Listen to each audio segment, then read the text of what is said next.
リニューアルで浴槽のヘアークラック補修と FRP 塗装してみた。いつも動画をご視聴いただきありがとうございます。プロローグ。季節の浴槽です。使って長いので綺麗なベージュではなくなってきました。色の塗り替えを始めようとよく見たら髪の毛のようなクラックが。こんなに見えやすくはありません。動画に映らないのでこれは処理後の状況です。塗り替える場合ではなくなって急遽対策を講じることに。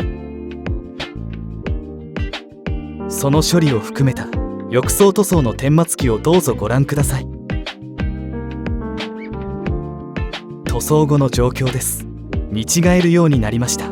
自己満足です。塗装が壁と同色だったので雰囲気が変わりました。手配した塗料キットは説明欄をどうぞ。 FRP 専用下地処理剤、アンダーコート、トップコート剤のセット品です。ヘアクラックの補修。これは下方向に働いた力でできたクラックのように見えます。なので手始めに床点検口から浴槽の荷重受けをチェックしました。形状から荷重と加熱の繰り返しによる伸縮でできたと推測したのです。しかし荷重受けには異常は見られませんでした。よく見ないと判別できないヘアクラックが薄く浮き出ていました。今は削ってしまったので分かりませんが撮影しても映らなかったのです。髪の毛が張り付いたように見えるクラックです。3ミリ強削ってみたところ下の FRP 層までクラックは達していませんでした。なのでこのままパテ処理で OK と判断して作業開始です。この後の処理方法は脱脂、プライマー、ポリパテ、研磨です。パテを充填しました。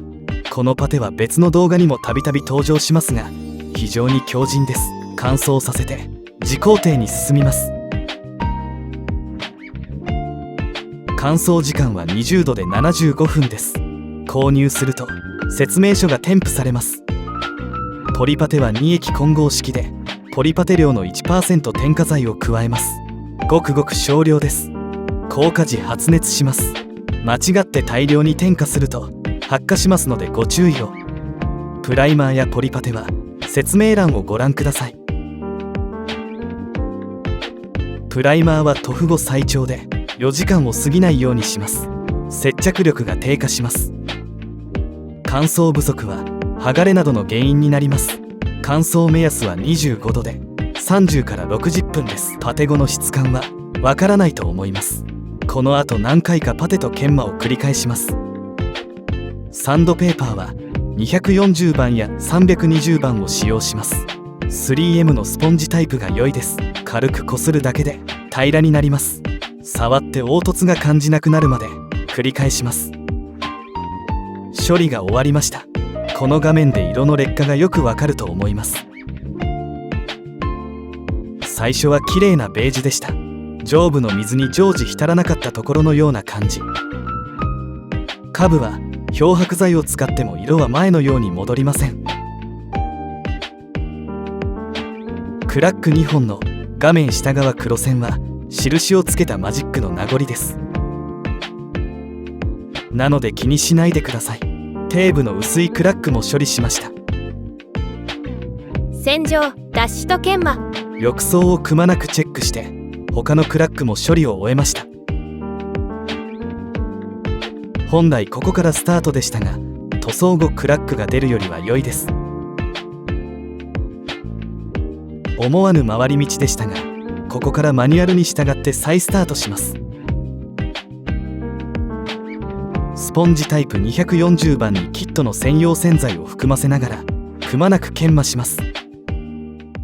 研磨後シャワーで流しますが水を弾くところがあればそこをやり直します。処理方法はこのようにマニュアルに細かく記載されています。最後にもう一度下地処理検査をして終了し、次工程に進みます。メーカーさんの話ですと、この塗装は浴槽補強の役割もするそうです。今後のクラック防止に期待して洗浄作業を開始します。養生とアンダーコート。予定通りシャンプーや研磨を終え、温水循環口等の養生も終えました。周りの養生剤は貼り付けテープ付きのものを選んでいます。丈が違うものを2種類準備しました。短いのは手前のエプロン用です。取り付けや撤去が簡単で安価なので、新聞紙等を使うより非常に助かります。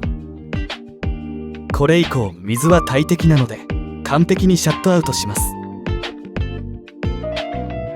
最低3日使用不可なので、シャワーを使っても良いようにがっちり養生します。本日の夜全員がシャワーを終えたらアンダーコートを行います。アンダーコート自体は良好な硬化塗膜として役割を果たすそうです。しばらく乾燥して時間がないのでタオルとドライヤーを使って乾燥させます。換気に気をつけながらアンダーコートを終了しました。薄く塗ったわけでもありませんが、透明に近いコート材です。トップコートも淡い色を選んだので、下地が浮き出ないか心配でした。このまま乾燥時間8から12時間をとって次工程に進みます。翌日朝までの乾燥で十分でしょう。翌日は表面の調整研磨からです。トップコートアイスブルー。トップコートを終了しました。心配した下地の色はご覧のように気にしすぎでした。320番で部分的に軽く下地を調整してから仕上げを塗布しました。塗り方には注意点があります。まず手前の縁は最後にします。縁の裏側、奥壁、左右壁、底、手前壁、手前縁の順に塗ります。細かいところはハケで、壁のローラーは水平に使います。塗料は次第に硬化して粘性が出ます。一巡しての2度塗りは NG です。理由は塗った後に角が立って梨肌の元になります。一巡してからでなく面ごとで仕上げた方が良いです。養生撤去、浴槽のシール。養生を撤去しました。まだ溶剤臭がします。養生撤去は塗装を持っていかれないよう、うまくカッターで撤去します。塗装中はもちろん乾燥時も換気扇を必ず使用します。私は扇風機まで使いました。浴槽周りのシール状況です。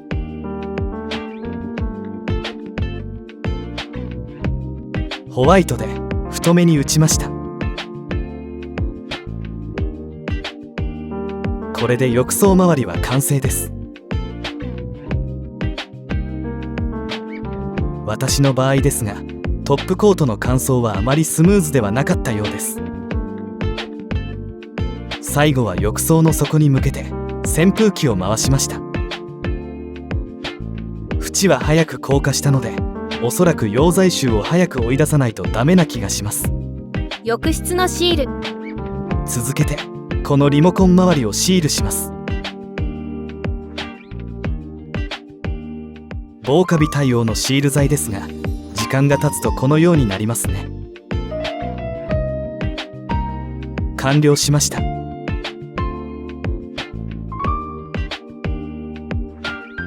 目地を目立たせたくないので5ミリにしています。これでしばらくは保つでしょう。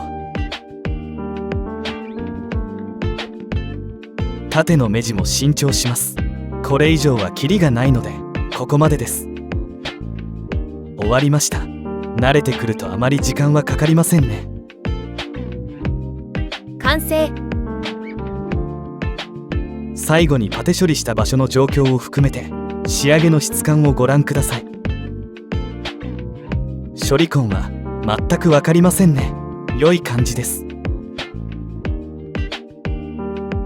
このポリパテは研磨も簡単で強度も抜群なので非常に気に入っています。もう少し乾燥させてから水を張ってなじませたいと思います。縁のアップです。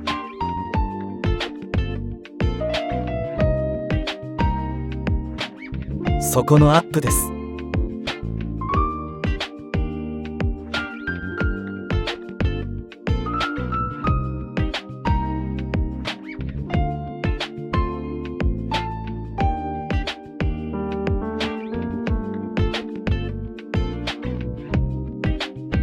目地です。防カビ剤入りのソフトアイボリーを選んでいます。コーキングボトルの色を見ると黄色に見えますが良い感じです。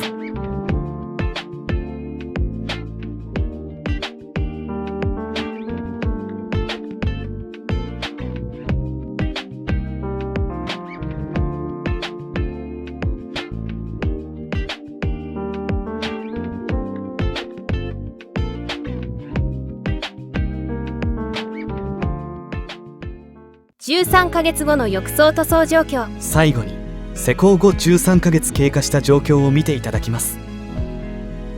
新たなクラックは確認できません。クラックの補修箇所です。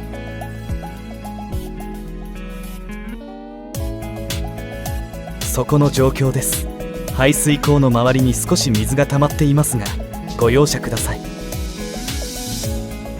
色の劣化はほとんど感じません。リモコン周りのシールです。